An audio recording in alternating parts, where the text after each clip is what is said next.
It's monthly Mormon Mondays.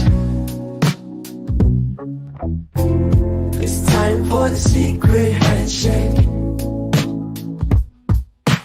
Tune in and race through the veil. It's time for monthly Mormon Monday.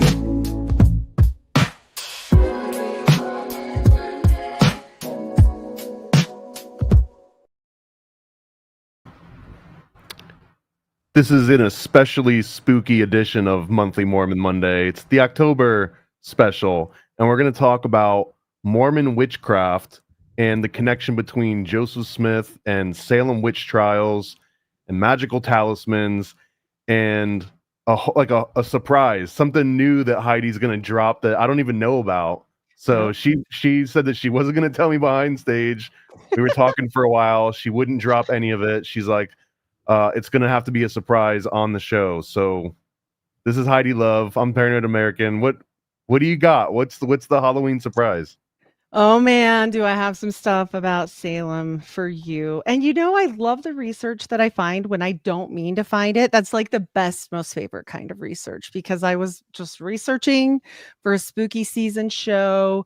I interviewed a really famous author that does the Salem Witch Trials, and Marilyn Roach. And so, she That's the author's brought name, Marilyn Roach.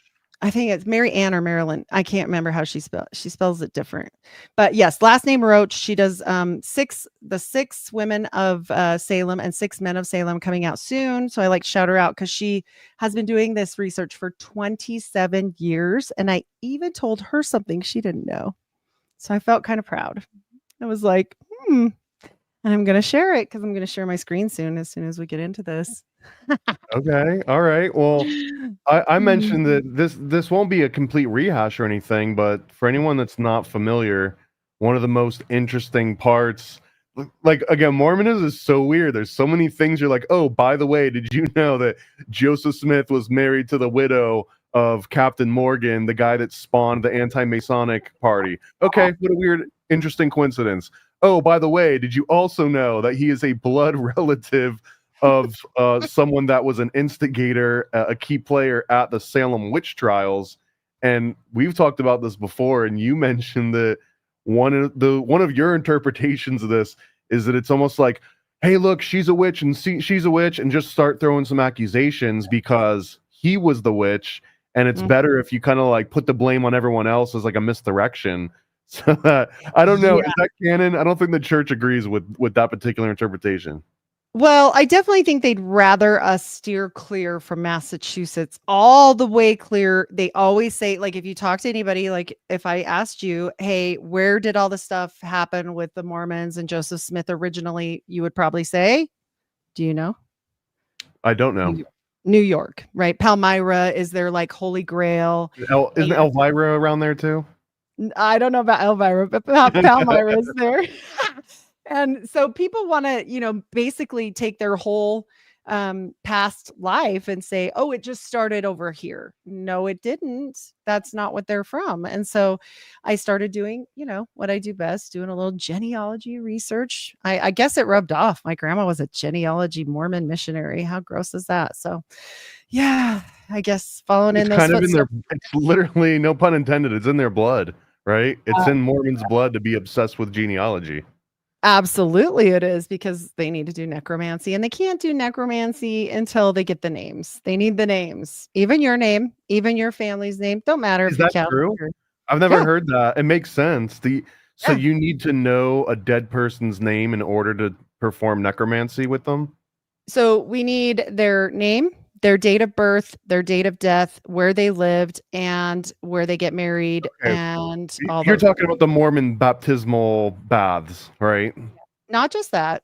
Then they do your temple work after that. So wait. What else did they do after the bath? I thought the bath was it. Oh, no. We even have people writing. This is hysterical, and I wish I could remember the guy's name, but JJ told me about this guy that wrote in his will, "Do not let these damn Mormons baptize me after I die." And it was before it even came out. And then I was like, "What?" So he had the whole historical document. It made me laugh, and I was like, why is he talking about this before they even have it? It wasn't out yet Or that they were realistically, doing you can't prevent Mormons from baptizing you after that. you die. Nope. They don't even need your body. Yep. They don't need crap. They just need a very distant relation. So it can be as distant as the day is long, has to be your family.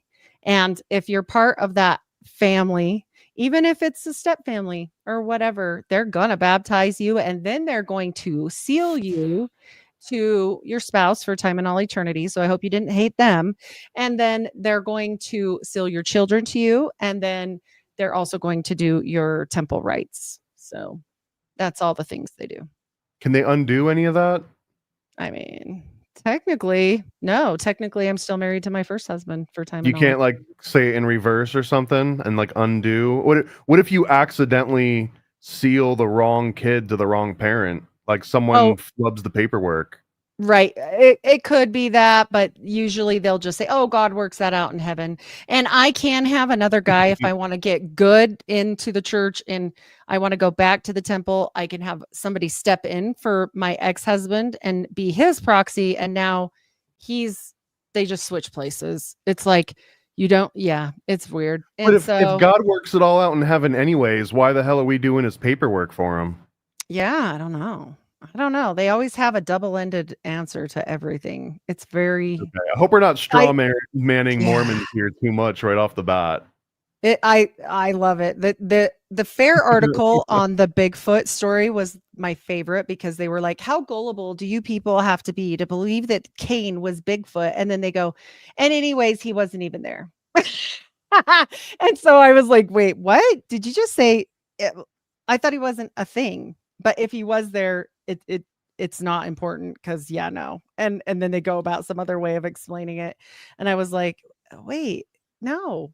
Just stick with the first answer." And second of all, Mormon church, if you really want to solidify things, just say, yeah, he is. Yep, he's Bigfoot. Because then if you do that, how are they going to prove you wrong? Duh.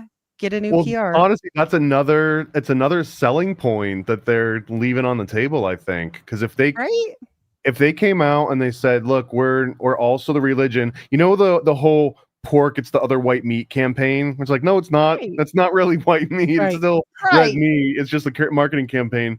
There should be an alternate Mormon campaign, like it's the other white magic or something. And they say, Right. look, we got the hats, we got the Orm and Thumbin, we got the talisman and the newts and the frogs.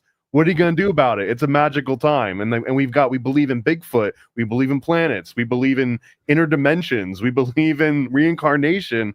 I really Right. do We think did that they it. can pass What? this net Yeah. and you get a whole influx of people that thought that you had to be a dirty hippie in order to get in with any of that stuff. And they don't realize there's a version of that where you can still shave and take showers. Right. No, and wear a tie. Yeah, you can still wear your little tight tie that's cutting off your, oxygen to your brain. But no, they just don't do any of that. And instead they went the CIA route and they're like, let's just MK Ultra everybody. That'll be fine. So I don't know why they won't, just fly with the magic. They're definitely related to it. Well, let's justify the title so it's not clickbait. Oh, Mormon it's not Witchcraft. So my understanding from Heidi's biased perspective, that's going to get me maybe excommunicated before I even get a chance in.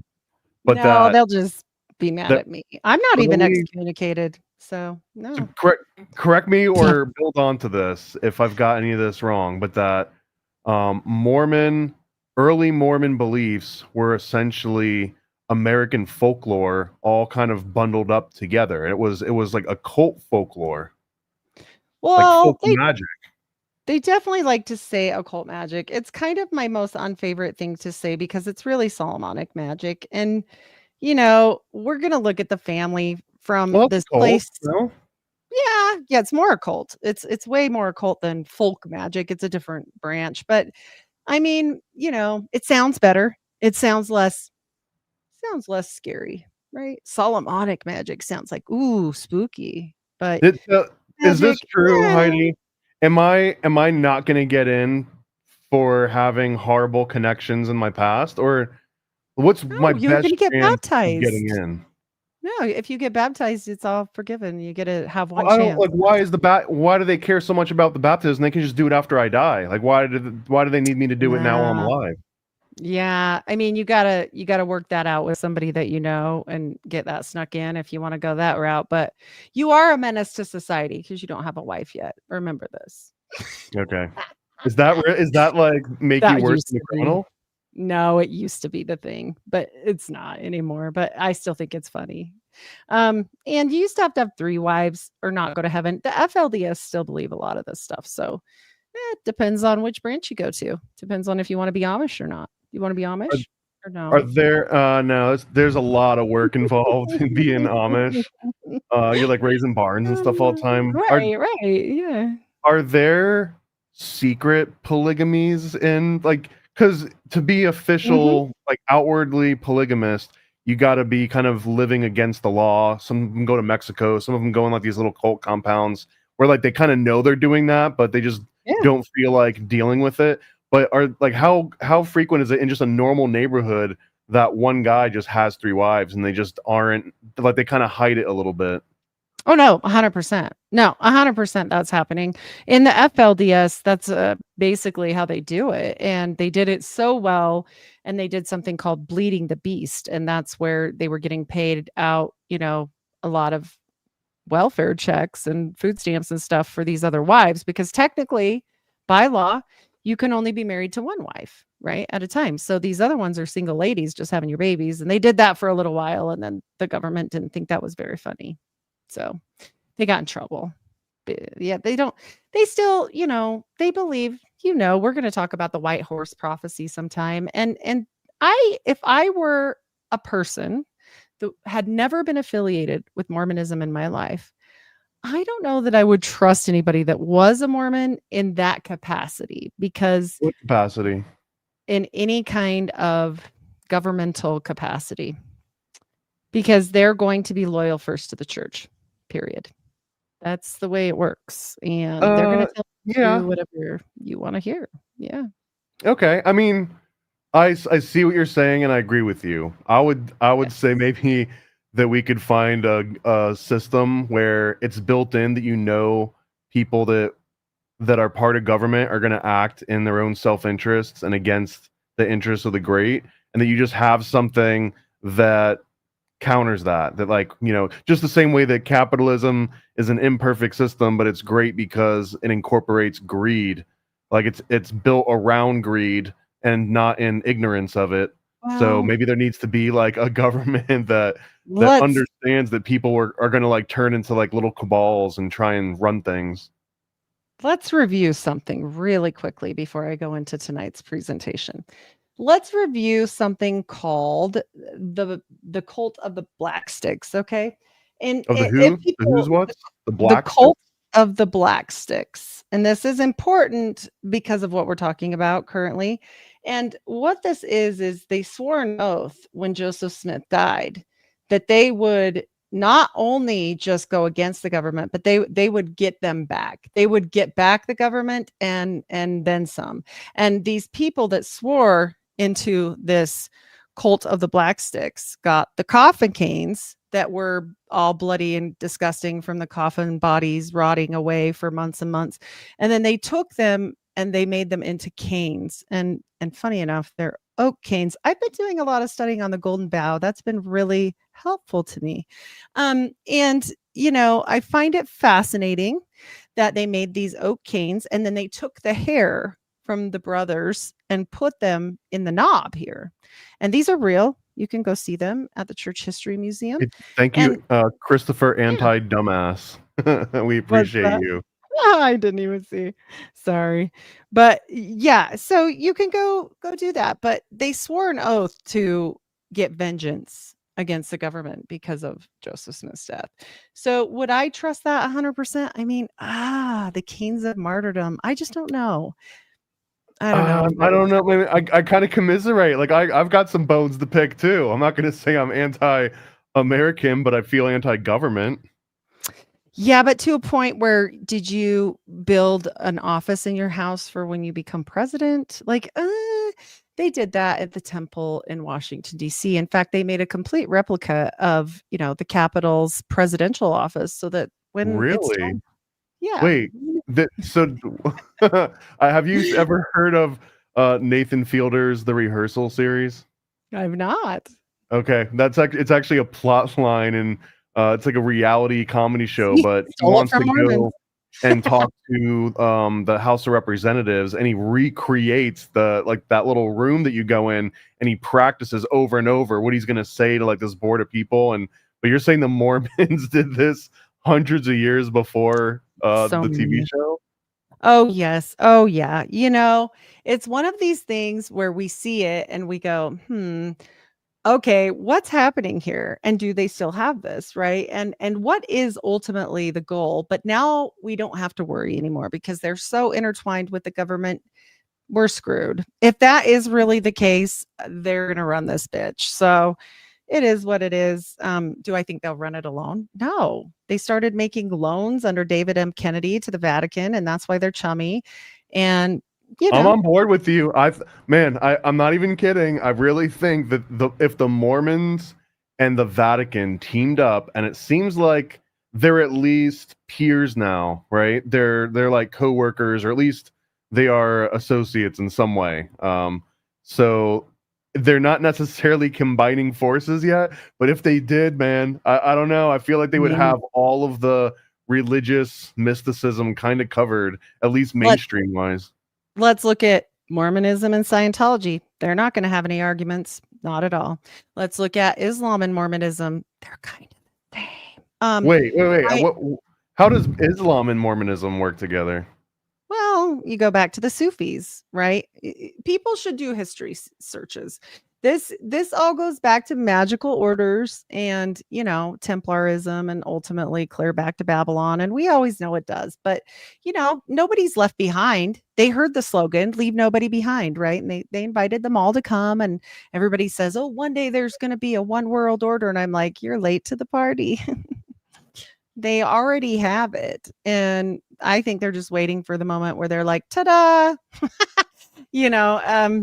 We can see it in their banking practices, to be quite frank. So, well, there's some incompatibilities with Catholicism and Mormonism, though, right?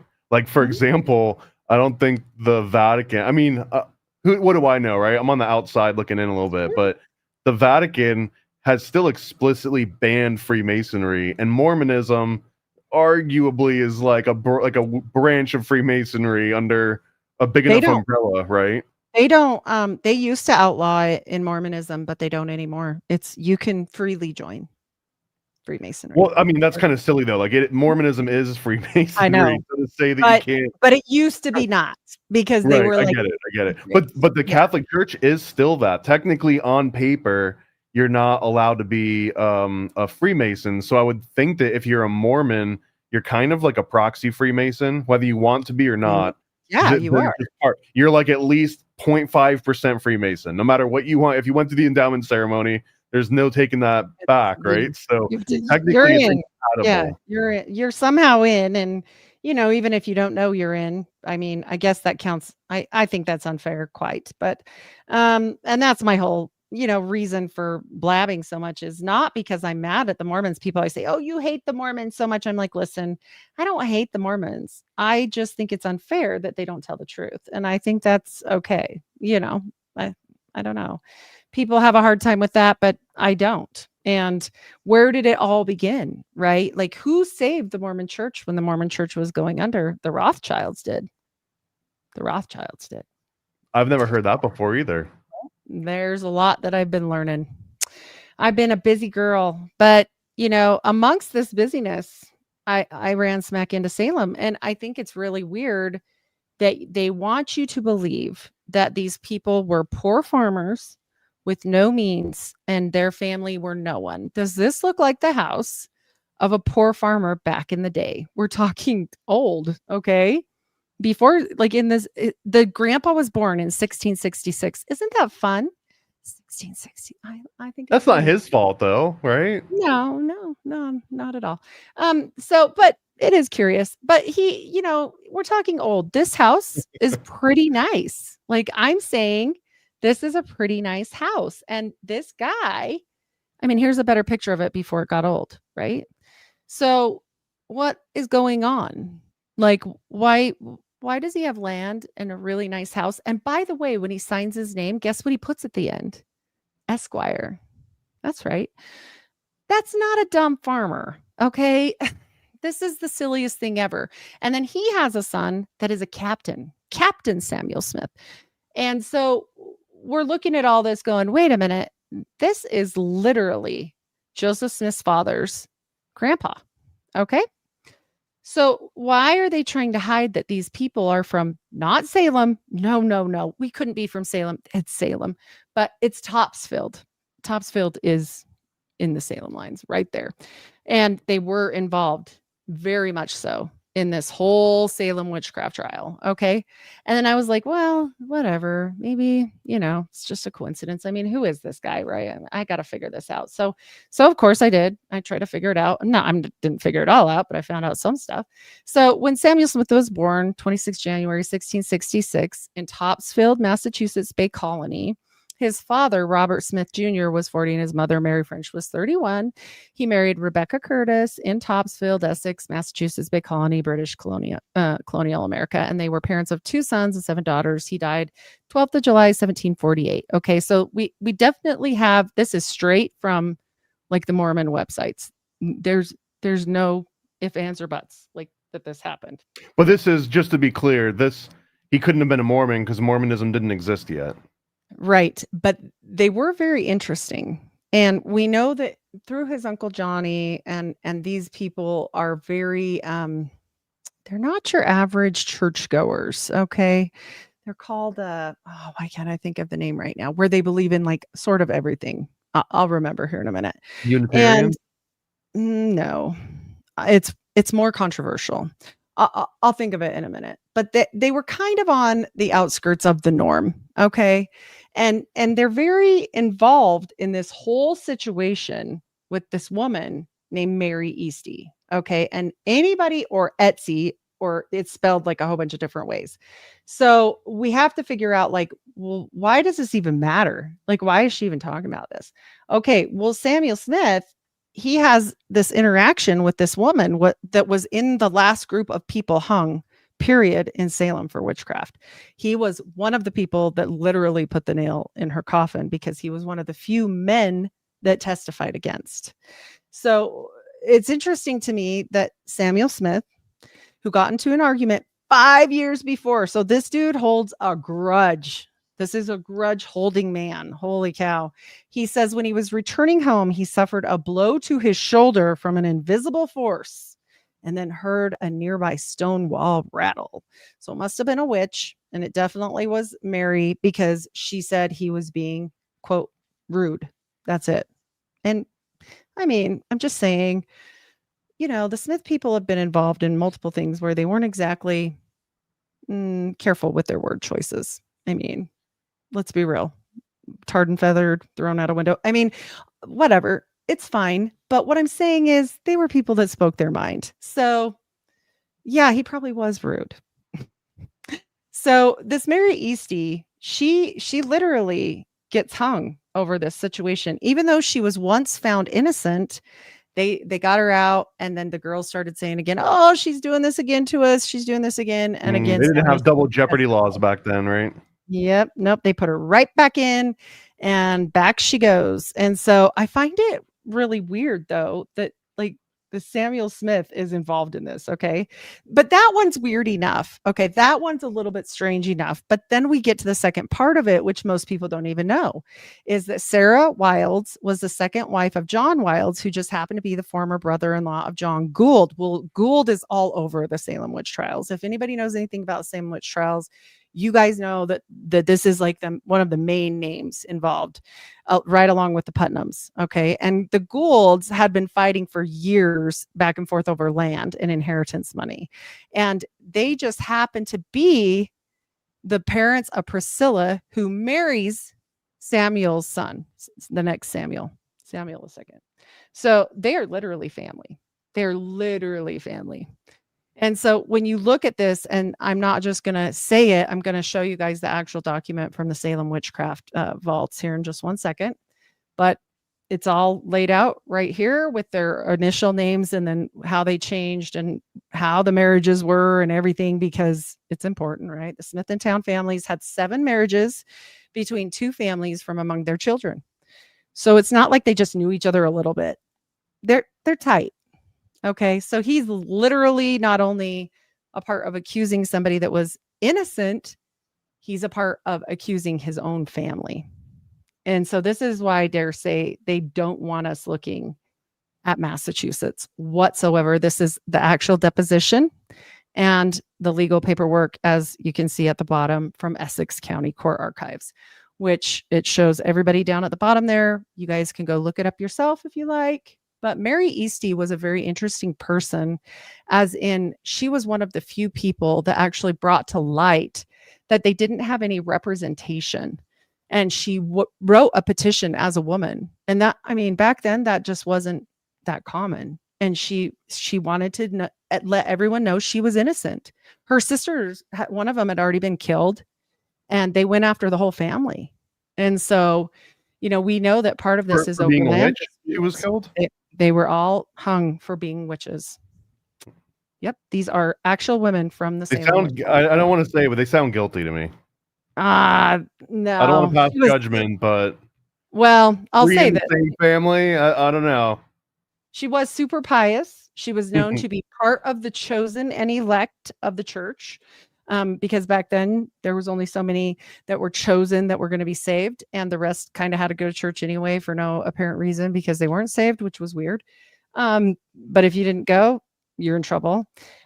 There was a lot of scandalous behavior, even with the grandpa back then. Of course, treasure digging. Once again, we're digging all the time. But I find it fascinating, this date. Do you remember this date? September 22nd? Remind me. So what day is the fall equinox on, right? So it's the 21st, right? And then Joseph got the plates on the fall equinox after midnight because it was super late. And this St. happened John's. No, isn't that St. same John's? day, the same day. So Joseph Smith got the plates from Moroni on the same exact day. This lady was hung 100 years later, 150 years later, something like that. I found this fascinating. When like the plot of Hocus Pocus. When she hung, she said, "I am innocent and I will pay this back upon your heads." And so I don't know.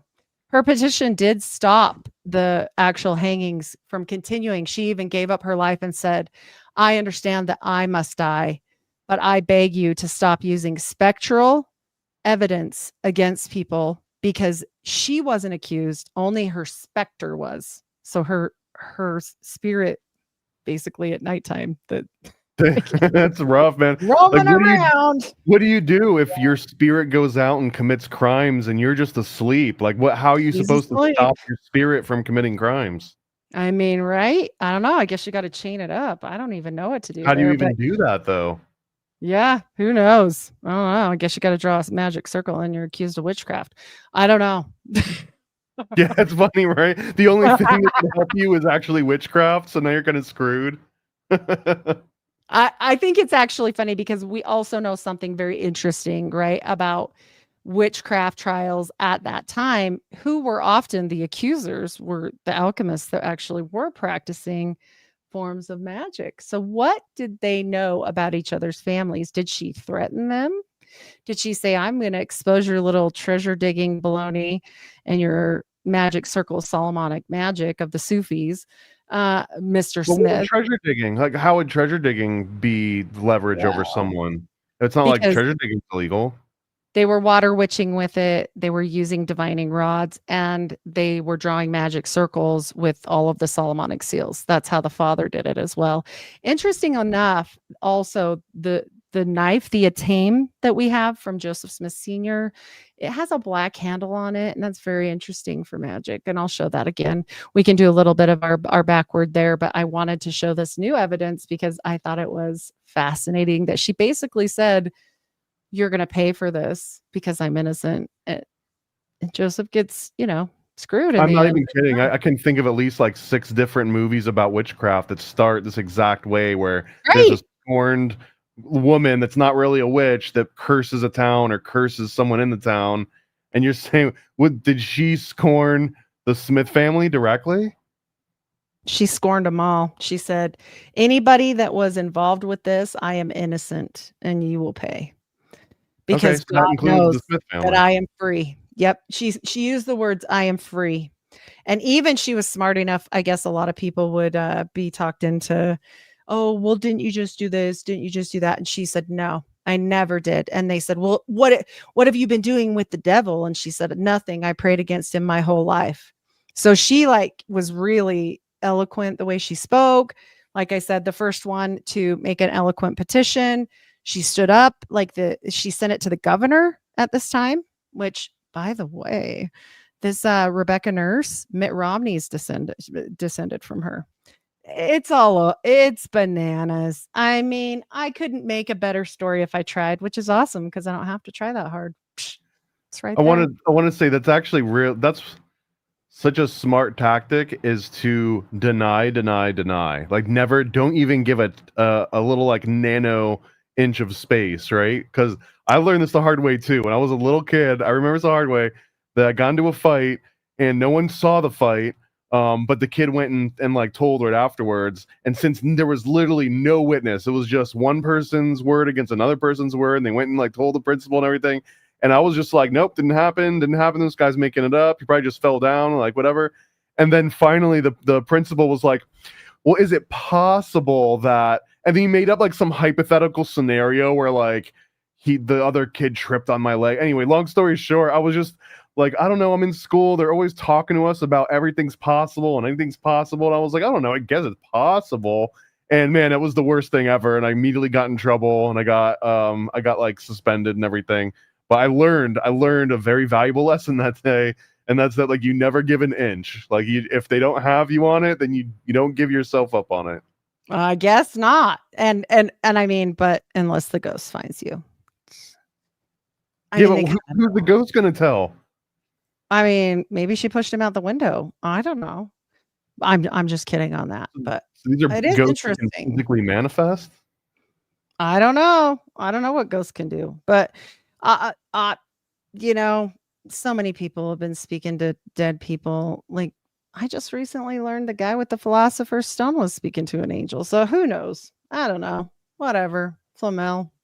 That's another interesting rabbit hole. These people like know things that I think they definitely talk to spirits. Do I think they're disembodied spirits versus like dead people spirits? Yeah, I think they're probably disembodied spirits. But whatever. They seem to sometimes help them, and then let's swap wives. All ghosts are disembodied spirits? No, I mean, some are demons. I don't know. How would you know the difference? I don't know the truth. You got to. Oh wait, let me tell you what Joseph Smith says. You have to shake their hand. Is that true? Yes. Where does he say that? You got to look it up. It's in the Doctrine and Covenants. Yes, it says that. Does he call them ghosts or spirits or what? He says if a spirit comes to you and you need to check if it's good or bad, you have to shake its hand. I'll find it while we're talking. I just have the most annoying questions ever, but like, what if you don't have hands? I mean, I guess you got to shake toes or something. What if you don't have toes? I mean, like, what if you don't have the ability to like physically inspect them in the way that Joe? You know what? Too, I'm thinking, is that a Masonic reference that you have to shake a hand? That like they'll give you a secret handshake to let you know if they're a demon or not? So here it is. Joseph Smith taught that to discern between heavenly messengers and deceitful spirits, one should offer to shake hands when a messenger appears. As described in Doctrine and Covenants 129, an angel will shake your hand and you will feel it. A spirit of a man made perfect will appear in his glory, but a fallen spirit like the devil will offer his hand and you will feel nothing. So just FYI, gotta shake their hand. I'm not kidding. So if you go to shake someone's hand and they've got a weak, limp handshake, then they're a demon. That's what I'm getting from that. Could be. Wicked spirits have their bounds. That's why you want to have a firm handshake. It actually originates from Mormons determining who's ghosts and who's demons or something.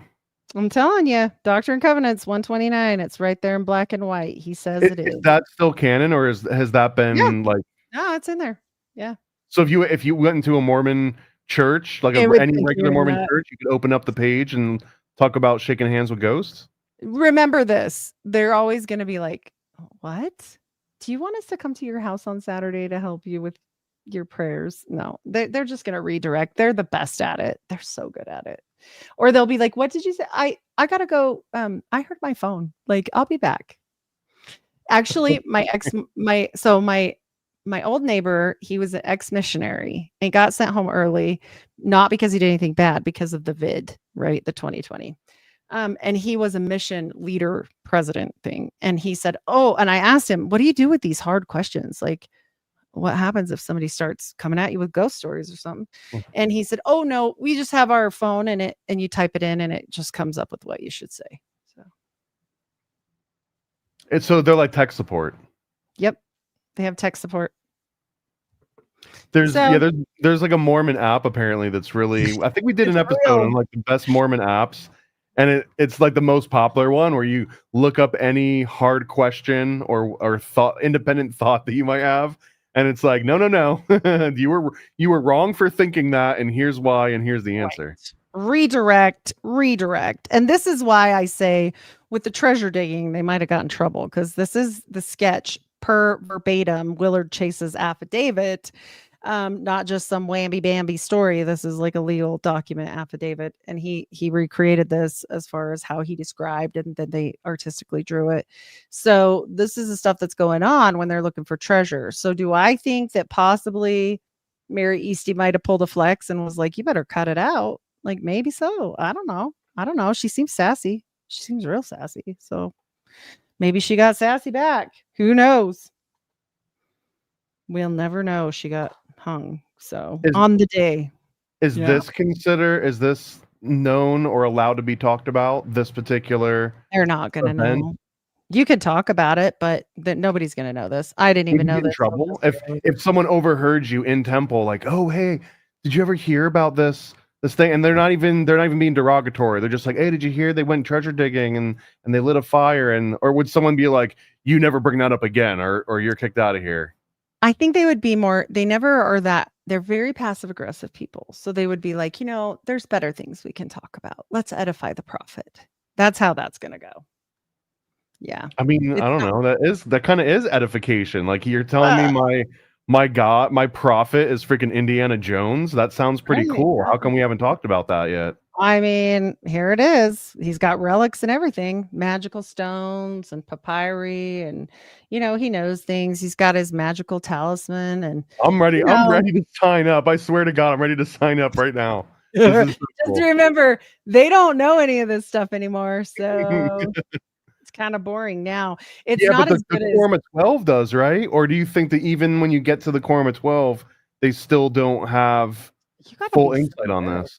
No, I think the Quorum of the 12 does. You want to get on the Quorum of the 50, not the 12. No, I know that's unrealistic, but I want to at least be like Kevin Bacon 3 degrees away. That's appropriate. 3 degrees away from the quorum. Well, the Quorum of the 50 is the secret quorum that nobody speaks about, that actually has more influence on the church than most things. And they're not all Mormon. Fun fact. Okay. How do we do this? I wish I knew. I'm a girl.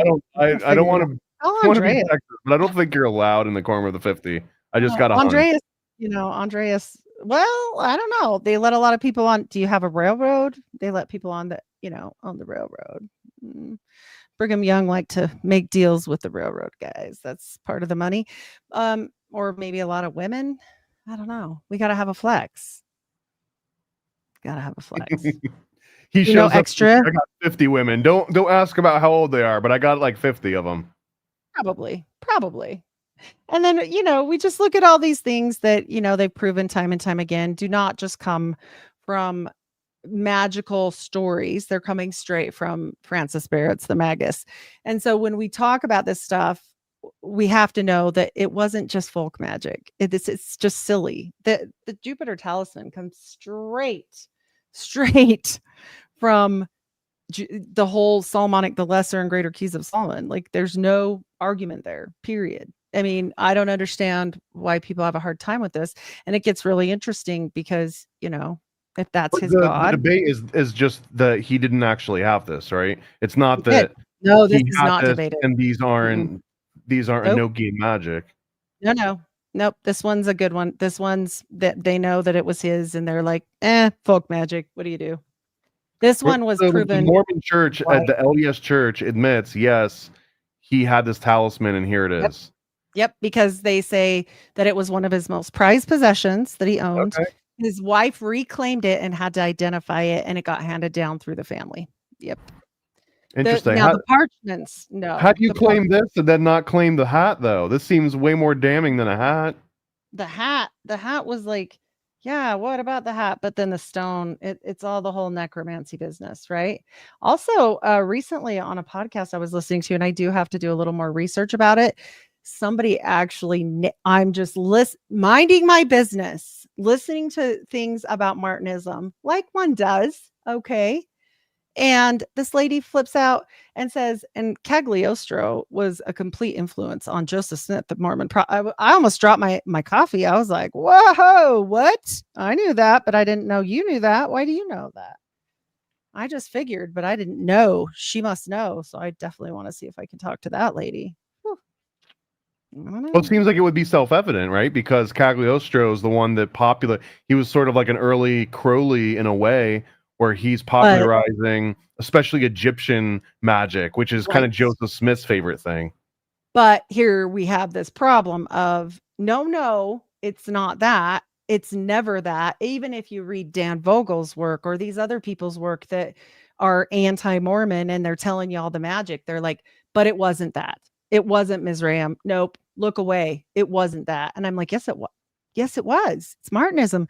And they do not want that brought up. They always blame it on the Scottish Rite. Always. They get kind of pissed if you bring up. Wait, who blames the Scottish Rite? Who the hell's blaming the Scottish Rite?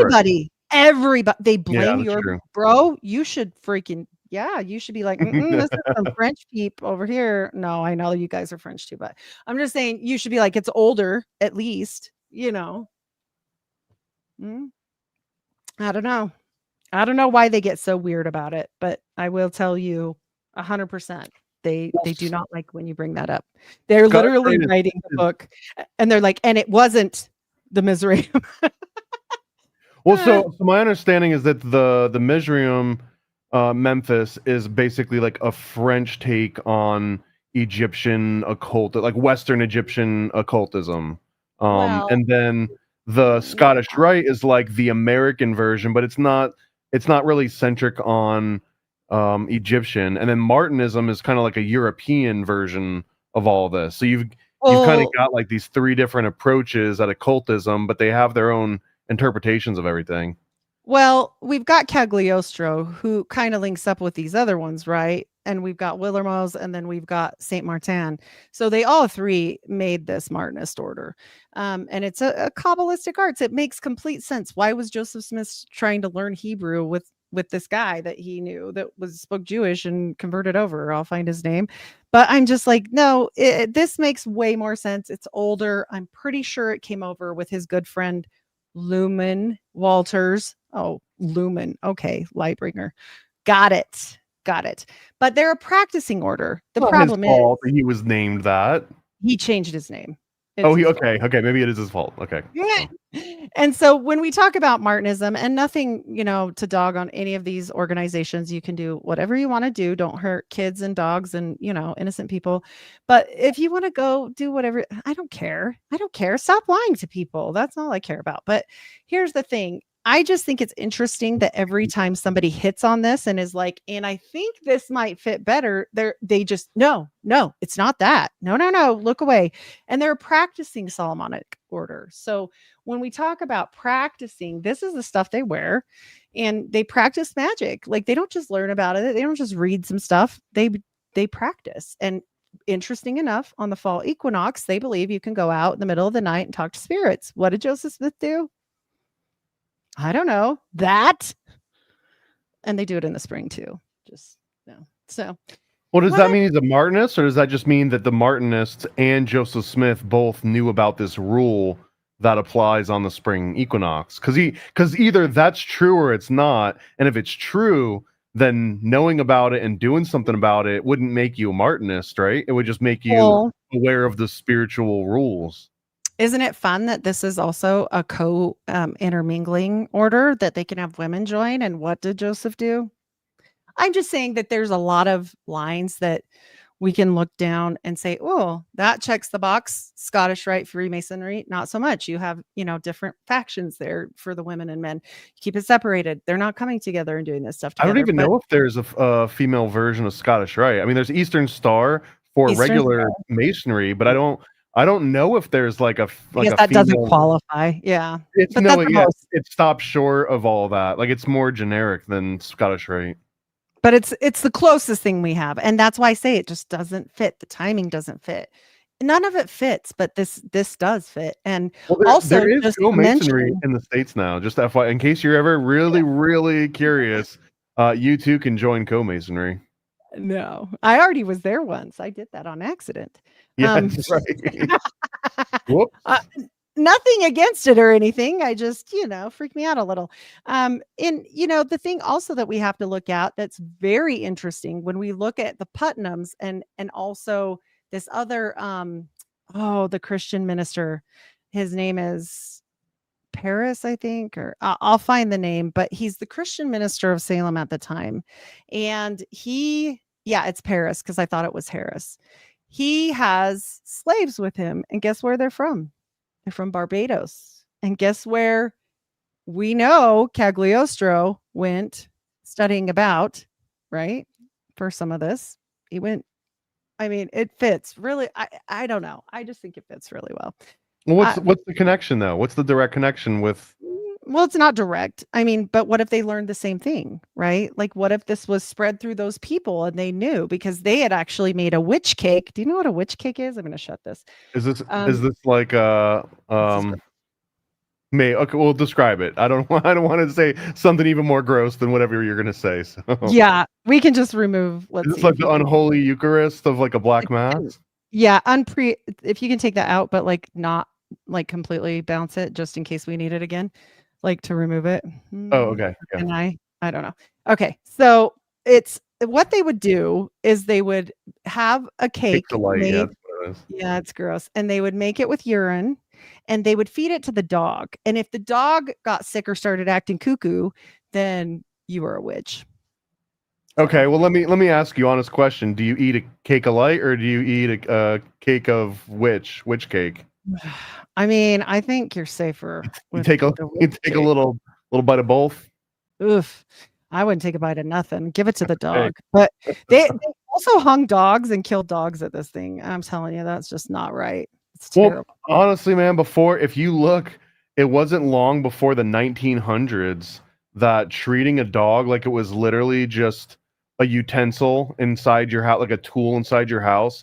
People would have, if you saw someone kicking their lawnmower, that's kind of how some people thought about if you saw someone kicking their dog back then. And it's like literally where you get there was one called like a turn spit bowl or something, and it was literally just a dog that stayed in your kitchen and helped turn meat on racks, and it wasn't like a family pet or anything. I don't know. That's terrible. And that was, it was pretty common. It was pretty common back then to just see them as these utilitarian beasts. Well, like I said, they did that. That was the lady from Barbados that did this witch cake, trying to figure things out. And this was the slave of Samuel Paris, Parris, born 1653. He had been a merchant in both London and Barbados, and then later had this career in ministry. He also went to Harvard, and then he ended up returning to Barbados later. So here's the thing. I just speculate because you ask what the connection was. Well, did they have their own little club of Martinism or whatever he's learning over in Barbados with Samuel Smith? And Samuel Smith carries this down to, the next one and the next one, clear to Azael. Let's not forget that name. And then eventually to Joseph. And I just feel like that's a connection. Then we've got Lumen as a connection. We've got a lot of connections where people say he absolutely couldn't do that, blah, blah, blah. He didn't know anybody from France. Da, da, da. And I'm like, listen, lady. Yeah, no, there's connections, right? And we can't just chuck it out. And also, D. Michael Quinn got in deep shit for writing the book he did, but he still called it folk magic. He still tiptoed. He still did. So I can think speculate too. So here's another one to throw in case you haven't put this one through all your different studies. That Barbados was also at some points like a pirate checkpoint, like a pirate hangout, and there are some interpretations of piracy in general that the pirates were like a seafaring version of the Knights Templar or whatever evolved from Knights Templar into like the Phoenician Empire, and then like it continued, but that essentially pirates also held all this like profane knowledge, all this like occult knowledge that eventually makes its way into Barbados, and now anyone that's interacting with pirates at like a very deep level also are understanding like this Sufi wisdom that you would have learned from the Templar like 1,000 years prior. Well, and what did they fly? What did pirates' flags look like? Oh, wait, they had a Templar cross on them. Big surprise. So, and then you got Canada connections. We've got Old World Micmac here tonight. We've talked a lot about, these Canadian connections where we get into, different things where we're like, all right, why are these Templars here? And then, all of a sudden everybody is named Mary and Joseph. And then they're actually encouraging the Mormon men to take on Native American wives, even though they were horribly racist. Why? What did they figure out? Are those Lamanites, or is that not what a Lamanite Well, is? We've had lots of talks back and forth about this as far as what they label them versus what Old World Micmac even postulates they got it wrong. And I think they might have. But we do see them taking these extra wives to make their children more white and delightsome. But we also know in magical families, what do? They keep it in the family. And it's not just Native Americans. It's more things than that. It's the Scottish, it's the Celtics. It's since we've talked last, we got to do a whole show on Joseph's lineage and his DNA and a bunch of stuff that I found out. But, we've got these old world stories. And yet we know that they've all got their own form of magic and their own form of their own inherited magic, right? So when we look at this, it's really not, exactly. It's not that big of a surprise that they did that because they were trying to cultivate their magic one up. And we were going to talk too a little about Bigfoot, which we're going to do another time. But, for Mormons, Bigfoot is Cain. There's multiple things about it. And the one strange thing that I found, but it was lore, is that, yes, Cain was a Bigfoot and he actually made babies with some of the Mormon women and some of their children are from Cain. That's weird. Where does this come from? I've never heard that before. Lore. That's lore. But I have multiple lore from where? From the Mormon community? From the Mormons. And the Mormons have a bunch of, I have proof of stories about Cain, not about the children, but about Cain. And him integrating, talking with different people, coming up on missionaries riding their horse. I've got like literally the screenshots of this. And so Cain as Bigfoot or just Cain? Yes. Nope. Cain is Bigfoot. Because I know that there's one historical account of a Mormon elder of some kind that said that he met Cain walking on the road, and Cain told like he was this Bigfoot looking guy, and then he was like, "Hey, I'm biblical Cain," yada yada. But I've always understood it like that was this one guy, and then other people that try and tie historical things, they talk about that one guy, but not that one guy. There's multiple accounts, including Joseph F. Smith, descendant of Joseph Smith, and I'll show it to you right now. Let me pull it up. It's very interesting. You have the papers, folks. I got it because I can't just be talking nonsense. I mean, it is, their nonsense, but it's not my nonsense, basically. So, can you see this one? Oh, I thought you were going to pull up a picture of Bigfoot. Oh, I don't have the picture. This is just like a newspaper article. So, yeah, but this is what you're talking about, David W. Patton, right? This is his story. Yeah, that's him. But then we have other people talking about different accounts, including Elder Joseph Fielding Smith, a member of the Council of the 12, and he is literally the descendant of Hiram Smith. So they're talking about all of these people that, and it happens, they say that it happens every time they set the cornerstone for the temple. And guess what they stopped doing? They stopped doing those. They stopped doing cornerstone ceremonies now. I don't know why, but it's recent. So Maybe whenever they got make too a many new Bigfoot. temple, this would I don't happen. know. When they would lay the cornerstone, this is when this happened. And he said this would happen often. So it's just strange, but there's multiple people. David Patton. Then we got Joseph F. Smith. We got another guy. Let me find him. Let's see. Brother Patton and family. E. Wesley Smith. We've got non-specific apostle. Love that one. An unspecified grandfather.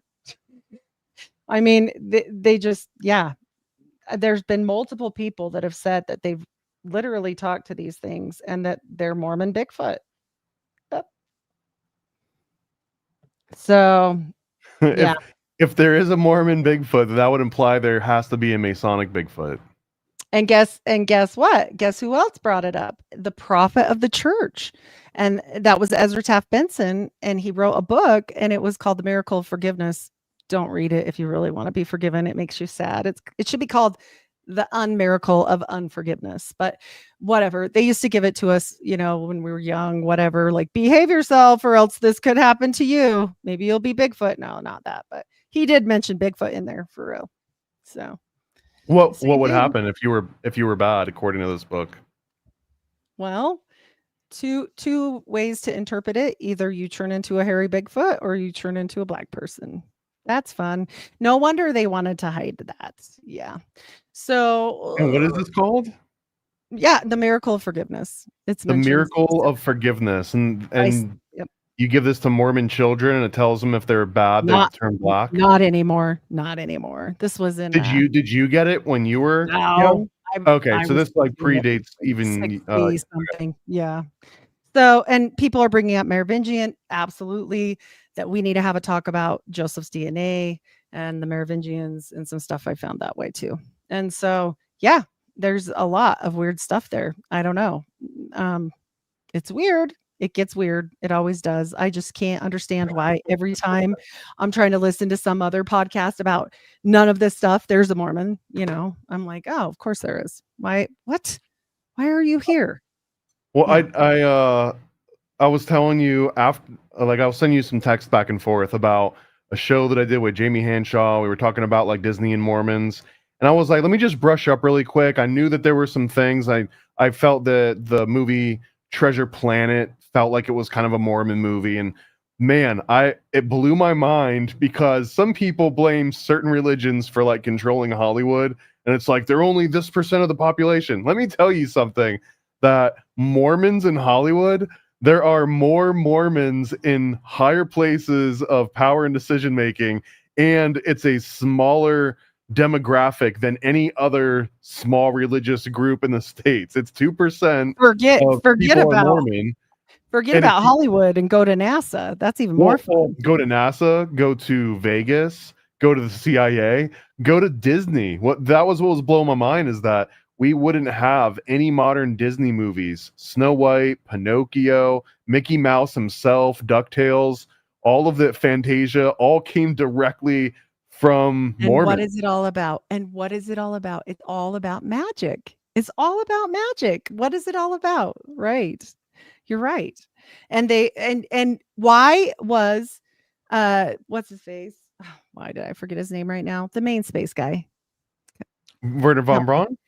Yes. Why was he in a theological film made only for Mormons? Why was he in that? Why was he there? What is happening there? Why are they such good friends with such strange people? Like we see this constantly and they're, at the top of the top of the top. And honestly, there's one comment that really gets me. And there's a few, but there's one from, I believe it's John Taylor. I have to look up the guy's name. He was super important, but they were talking about bringing Skull and Bones to Utah. And he was like listening and he said, they're doing a conspiracy to get rid of Mormonism.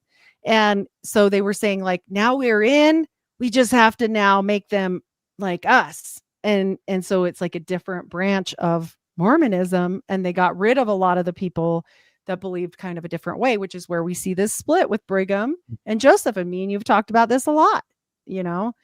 So it's very interesting. It's very interesting to me to see the Reformation that really happened, to see this go underground and become a different thing underneath Brigham, because he was smart enough to not want to be tarred and feathered. Like, he was out. Felt like, well, yeah, he was smarter. It kind of felt, this might be a bad, I don't know, maybe this is a good analogy, but you know that Romney, his money and a lot of his political power even come from Bain Capital, and Bain Capital essentially go into other businesses and do like hostile takeovers and then like force people out and sell off the asset, liquidate them and stuff. Who was his partner? Don't tell me it was Brigham Young. Robert Gay of Howard Hughes's company. His dad was the one that worked for Hughes, and he worked for Bain. And okay. Well, so yeah. But the point being is that Romney, in my mind, he's kind of like this Brigham Young, where it's like, hey, Joseph, nice company you got there. Let me just like move in and optimize some stuff for you. And before you know it, like you're no longer part of your own religion, and it's going in a completely different direction than you ever planned on it. And it never falls back. Like, one of the things that's the hardest for me to ignore is if you just get a picture of every single prophet of the LDS church in all of history, it goes young Joseph Smith, and then old guy, and then like beard, and then like shaved old guy, right? But it's never gone backwards in age by more than like a couple years, right? How old was Joseph Smith when he died? He was still young. Yeah, he was 20s, early 30s or something. Yeah, he was. I gotta look it up, but he's young. Yeah, early 30s. So it's like, yeah, like, so when you say that Brigham Young had like a different vision, like, yeah, Brigham Young was like his grandpa, you know, and Joseph Smith was like this young buck, like had dreams and things that hadn't been shattered yet by reality. Well, and we know he's obviously involved with witchcraft. Even if it's inadvertently, you would still be like, yeah, I remember that one time Grandpa hung that witch on the hill. Like, I mean, it's going to go through the family. That's not going to go away. Let's get real. That was a big deal. And so, you know, it just happens to be the same day that Joseph find the plates later. Like, that's bananas to me. I mean, hundreds of years later, but I'm just saying, like, the same exact day. That seems a little too on the nose for me. Was that a sacrifice? I don't know. Like, we know that right before, you know, all this goes down, Joseph's oldest brother dies, their oldest son, then Joseph's oldest child dies. He's a son. And what did they name that son? The same name as the dead brother. They named it Alvin, and he was severely deformed. Severely. And you say Alvin? A-L? Yeah. Alvin? Alvin. Yep. Okay. And they accidentally poisoned him there somewhere, but I don't know where it is. Yeah. They accidentally poisoned him, and because he had constipation, I guess. Whatever. I don't know. But yeah. So, no, Joseph Smith wasn't 33 when he died. I looked it up. He was 38. He was 38 when he died. There you go. So, I mean, it's just interesting to me. Like you said, he also married William Morgan's widow. Joseph Smith literally married her. So allegedly. And she threw a fit at his funeral. She threw a fat fit. That wasn't alleged. That was all over the place because she was embarrassing, because you don't do that as the 110th wife or something, whatever she was. You got to keep your composure. She's supposed to wear like light gray, not black, throwing herself on the coffin. I know that much. Yeah, his wife was pissed. And also, they don't go into what happens with, you know, a lot of the sons later, like even Brigham Young had like a cross-dressing son. Joseph Smith's last son, when he died, his wife was pregnant and he was mentally ill. And basically, you know, they named him David. And a lot of people speculate that all the sin was put on him. And like, he just, it was sad. The way he lived and died was awful. And so it was just, he was completely mentally ill and institutionalized most of his life. Like, this is pretty bad. So I don't know. It's very strange to me, but I do know this, you know, there's a lot of things about certain clubs the Mormons are always in. I mean, look at Mitt Romney, you know, he's over the Alfalfa Club. He's the president for a while. Like he's at the top of the top. Let's not play around. They've got secret combinations. Like, come on. You think get out. he's second anointed, Mitt Oh, Romney? 110%. He Okay. is second. Yeah, for sure. He did get in trouble for that little scheme that you're talking about. And he got Robert Seagay chucked out of the Quorum of the 70. Once you're in, you're usually in for life. Wait, hold on. Quorum of the set. How many quorums are there? There's a 12, a 50, and a 70? No one's supposed to know about the 50. The 50 is a secret, and it's actually made up of non-Mormons and Mormons, and it kind of controls the money and the power. Okay, And so but the 70 is not secret. No. The And the 12 70s, is not secret. yeah. No, not at all. And Is there so another those one? nope, just the total top, the first and second counselor and the prophet. So speaking of, that one's interesting. We don't even who Dallin H. Oaks, and it's funny, we always say their middle name. I don't know why, but they always do. So Ezra Taft Benson, Dallin H. Oaks. Yeah. There's two quorums of the 70, apparently. Oh, I've never heard that's the quorum of the 140, really. I don't know if that's the quorum of the 50 and the 70 is what I've always heard, but I don't know. So I've always heard a 50 and a 70. But either way, whichever, I've only heard of the two. But this is too much math for Mormonism. Yeah. Well, it's all about that. But anyway, yeah, it gets interesting. And the guy now that is the prophet of the church, he was involved in he tried to electrocute the gay out of people when he was younger, CIA affiliated. There's documents to prove it.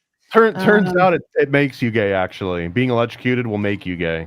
Yeah, he definitely didn't do a good job then, because he was definitely electrocuting everybody out there at BYU. He gets involved in some trouble. He gets fired from BYU. Who his family, his great uncle was the not smart one. This is actually, Martin Harris, where. Oh yeah, the dumb guy. Yeah, that's his great uncle. Do you know Martin Harris once said, since we're talking about Bigfoot and animals, he said he walked in the woods as one does, and God came to him as a deer. And so you know for a fact that he came and he told Joseph about that, and he's like, sure he did, Martin. Sure he did. Oh dear. Oh boy. I know another guy came and told him, hey, I got a rock and I got some prophecies too. And he's like, no, you don't. Throw it away. Yeah. I mean, you know what it is though? If you are like a prophet and you were able to convince everyone, you're gonna be attracting people out of the woodwork. It's like, Joseph, I got a pet rock too. Look, my rock talks to me. And you kind of have to like deal with that, but you can't really acknowledge it because then they would be competing for your authority, right? So you got to shut them all down. Well, and then what happens as everybody's supposed to, go behind his son upholding the church, but that's not what happened. And Brigham kind of takes over and does a hostile takeover. Mother Smith is not one to be messed with, though. She kind of did a flex. She wrote a book and she put some secrets in there that only he would understand. And it's very interesting what she did. I actually applaud her. He ended up having to pay her for a very long time because of it. I think she was going to expose a lot of the stuff, and Dartmouth and all these different connections that we're talking about. Oh, Universalist is what I meant to tell you earlier about the religion. They were close. I said Unitarian. Yeah. So and she was putting the flex on old Brigham, and he ordered to have all the books destroyed, and then they didn't, and it was a whole scandal. And even to this day, if you don't get a certain version of that book that Mother Smith wrote, it's missing pieces because they cut it up. So pretty fun. Yeah, it's pretty fun. But Martin Harris was not smart. He was opposite of smart. He was very interesting, though. But all these people, when you're talking about when the church breaks up and there isn't a specific line to take over, all these people went their own separate ways. That's where we get the guy that went out to Wisconsin and he became king of Beaver Island. And, I got relatives from that disaster. And then we got, other people going other ways. And I always find it interesting when people talk about the satanic branch of the LDS. That is where this comes in. And I do think they mean like a darker magical order where they kept to more of the magic, but took it like maybe a step toward Crowley. Yeah. So there's satanic Mormons. Well, Russell M. Nelson's daughter was involved in quite the scandal that was a sexual abuse scandal. If you read the Pace memo about, and it was unfounded, so I guess she's innocent, where they were taking kids underneath the temple in the basement and doing some quite strange things, let alone. Okay. I mean, this sounds like standard fare satanic panic stuff. This is like McMartin preschool territory. But there's a lot of evidence for this one, let alone the guy that was Levitt was one of the attorneys, attorney general here. And in the middle of some press conference, he just stood up and went, "I am not a cannibal and I do not eat children." Everybody went, "No one asked you, bro." Levitt, he was the attorney general. He literally said this on TV. And then he had to move to Scotland and he bought a castle. So where and those castles, kidding. I believe, actually come stocked with children for you to eat. So that's kind of crazy that he went there first. Oh, yeah. I'm not even kidding. That one, it's a very interesting story. There's a lot of proof on this one, like actual proof and statements, and it's really. So I don't think that this is too crazy. I mean, I realize that it's controversial to say that, but let's imagine that you are as hardcore of a Mormon that you possibly could be, and that you genuinely do believe that Joseph Smith was using magic and talismans and Enochi magic and reading the Magus and, reading all this like Cagliostro style Memphis Mizraim. Let's just say that you believed all that and you got that deep into it.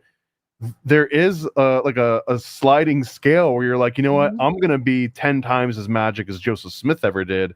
And this does start venturing, especially if you believe the necromancy stuff, it ventures into some dark territory where I guess you could say that it would be like satanic Mormonism. But I don't know. Is this calling they themselves call it, or other Mormons looking at them are like, those are satanic Mormons? Other people have labeled it. Listen, there was this chick that used to do a YouTube channel on it, and she made it on Sam. And guess what? As soon as she made it on Sam, she freaking disappeared. And now she has a cooking show, and she just talks about making weed bread or shit. For real. This girl quit talking about it. She just buckled it up, and that was it. For real. I'm talking about satanic Mormonism? Yeah. Yeah, she made it on Sam. You guys can find it on there if you put in Satanic Church of Mormon or something. And she made it on. I think her name was Chiller Queen. And then boom, she was gone. She doesn't do it anymore. She has a cooking show. So I'm not playing. And that's why I'm careful what I say about Skinwalker Ranch, dude. That's why I'm careful what I say about certain people. But how do you know they didn't reach out and give her money? Maybe you should lean into it, and then to be silent, they'll just. I'd never sell out. Okay. I'm an asshole. Yeah, I don't know, but they did start a weed cooking show, not just a cooking show. Yeah. So this is a good idea. We start a cooking show so that we can infiltrate other cooking shows. That's it. That's what we're gonna do. You're too busy. I know. One day. Yeah, we can't even do 2 shows a month. we can maybe get there. I don't know. You're busy. Yeah, you're doing. You've been busy with. We've read the documents. I saw you got a new one for Mondays there too. So I saw. I don't know if they're still in here. I saw someone was posting that we got everything wrong with. What was it? The Idaho murders. I'm open to it, man. I'm open if there's some alternative. So I just started earlier today, on Mondays going forward. I'm dropping some mainstream documentary reviews, and we started out on true crime, and we watched the 3 different documentaries about the Idaho murders, and I walked away with a certain impression just from the 3 mainstream documentaries. So maybe I got MK Ultra side, like hoodwinked a little bit. I won't deny that might have happened. But I came away with my own opinions on it, and it just seemed like it was a silly case that got out of control on TikTok.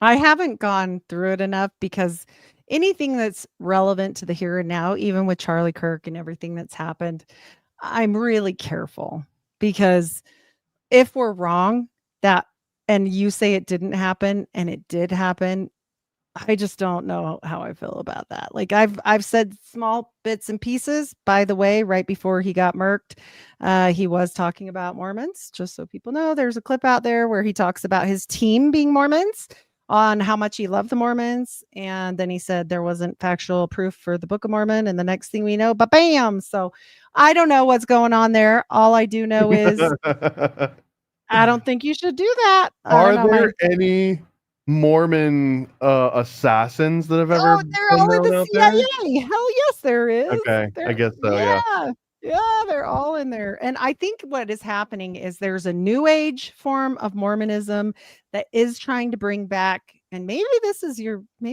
flavor. You got to find them. I don't know. Ask Andreas.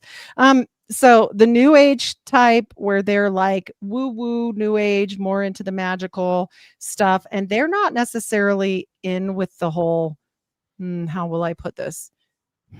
3-letter religion. Okay. The Okay. Israeli Okay. Yeah. religion. Whereas the old Mormons are absolutely in bed with them and have been for a very long time. And so when we look at those two things, I don't know that you can really talk about that unless you want to get murked, because the old Mormons still running this bitch. Like they got all the money, and maybe you guys are coming up and that's cool and all, but you just don't want to go there. I think that that's going to be a problem. So there's that. That's my thoughts anyway. It's just a thought. I have no proof. Do you think when a Mormon gets high up in the CIA, are they still more dedicated to the Mormon church, or do you think some of them are like more dedicated to the CIA? That's a hard one, because they hate the government, but they love the government. They hate the government. I know, it's weird, right? Yeah, I'm not suicidal either. Somebody put that in the comments. I'm just reading it. Anyway, so I don't know. I really truly believe there is no line between the two anymore so much for the true blue TBM Mormons, right? But these new ones are a little different, and I can't prove that they even exist, but I see some things, right? I see these magical things that certain people are saying, and on TikTok and on Instagram, and I'm like, oh, that seems different. I hope you're going to make it out okay. Like, I don't know that that's something you want to go public with right there, but whatever. I don't know. So yeah, it's a little scary. Somebody said, I think she meant LDS. No, I mean Mormons, because the Mormons are what they were when I grew up. No? Well, they don't like to be called that anymore, but absolutely, when I grew up, they were called Mormons. So that's what I call them. Wait, who doesn't like Mormons? Don't like to be called Mormons? Yeah, they don't want to be called it anymore. And so, whatever. A lot of people say the LDS is more the church entity with like the banking CIA group, and Mormons are more magical and they're over here in this group. But when I was young, it was all the same. So that's what I'll probably correct me if I'm wrong, but if you're in the LDS, what is your holy book called? What's the name of your holy book? Oh, it's all the same. Yeah, except isn't it called the Book of Mormon? Well, it is, but if you're FLDS or an older LDS, they do have the unabridged versions, and they still do not intermingle with Black people, and there's a whole lot more rules. But they're all called Book of Mormon, are they not? Sure. Yeah. Okay. So I mean, they're Mormon. I don't understand what the debate's about. Yeah. Well, yeah, the president of the church said not to call them Mormon, but I don't care. When I was young, the president of the church said we were proud to be Mormons. There was a slogan for that. So like it is what it is. Like that was literally a real slogan when I was growing up, saying you should be proud to be Mormons and stand up to be Mormon and da da da. Like, so they change it with every flavor. It's like ice cream. It's like this guy likes vanilla better than mint, and the last guy liked mint. So you got to do what they say this time. And I just don't play their games because I'm out. So yeah, I don't care about their words. It's their N word. It's just the M word. And if you say Mormon with a hard R, then it's actually derogatory. Yep, I'm gonna say what I want to say, because I call them like Mormons and get around it. I mean, I grew up in it, and it is literally my culture. So I'm gonna say what I grew up as, because it's part of my life. But I understand that the LDS church wants to be called that now. But for me, I'm going to call it what I grew up with, because that's what it was. Okay, I honestly, maybe you've mentioned that before, but I never knew that they were not supposed to refer to themselves as Mormons. And it's even you telling me it doesn't make sense because I don't know, like that ship has sailed over I 100 years know. ago. Like you can't just say, it's what was the Michael Scott, like he just declires bankruptcy by screaming Right. it out loud. Like it doesn't work like that. There's way He's more to like, go into it. no, I'm not that. No, I'm not gonna be that. And I think it's because, there's a lot of negative connotation mixed in with it. So yeah, it's like a slur to them, but it didn't used to be. The thing that's weird is they literally had a slogan that used to say, "I'm proud to be a Mormon." So I'm like, why did this change? But I mean, whichever way they do it, it who knows what Oaks will do. Who knows what President Oaks will do? It's wild. Who knows? Yeah, no, I understand, Bloody. No, I'm not being mean. I'm just saying that's like for me what I say. No, I knew what you were doing. I Yeah, know she was we're doing. not disagreeing. Yeah, I yeah, just yeah. it's still just it's hard to understand hearing it for the first time. I get it, but it doesn't make sense still. Yeah, it doesn't make sense to me, but I get what she was doing there. She was trying to explain what the prophets of the church say now. And they're trying to rebrand everything, just like they rebranded that they were from Palmyra, New York. You've never ever once heard about Joseph Smith being from Massachusetts. No one talks about that. No one says, "What? Wait, what? What are you talking about?" There was nothing about that in anything I ever read. And also supposedly, they lost all their money cuz his mother had quite a dowry when she got married because they had money. And so both families had money. And the brother had done well in business and gave her this big dowry that they had supposedly lost it in ginseng. That's the biggest far-fetched shit I've ever heard. I don't know what the story is with that one, but there's a story there. I'll have to figure that out because I don't know. Like, we put all our money in the ginseng, so now we don't have any more money. Like, what? What are you talking about? It seems strange. And, they're running out of town just the same time that the Dartmouth doctor's running out of town because they ran him out of town for digging up bodies. And what did Joseph's dad do again? Oh, that's right, he was a treasure digger. Why did they sleep by Alvin's body for 3 weeks? Well, if I was a digger of some sort and I was worried about somebody doing unto me what I had done unto others, a little geening out in the cemetery, I don't know that I would want my son out there alone at night. Is that what it was? Because I mean, Yeah, I I'm not this kidding. is I don't understand how the treasure digging or ghost logic works, but if you've got a brother or a son that was treasure digging with you and then they die, I would go out into the middle of the field with like their ashes or by For like weeks. a headstone or something and be like, because now they can like float underground and they can like find the treasure and point it Yeah. out to you and come back up and be like, it's right down here, right? Well, they did say that the angel required Alvin to come the next time they met, right? So the problem with that was he died. So everybody jokes that he had a little hand in bringing forth Mormonism. And we know that they dug up, Hiram and Joseph. We know that they dug up all these people a whole bunch of times. They moved Hiram and Joseph 3 times that they'll actually admit to. Do I think there's any bones anywhere for them people anymore? Well, I don't think they're in the dirt. That's for sure. I mean, They'd be worth too much. the Templars carried around a head, so they say. So I just think they figured out some things and they wanted to make sure, right? I mean, I don't think they'd want them just loosey goosey somewhere.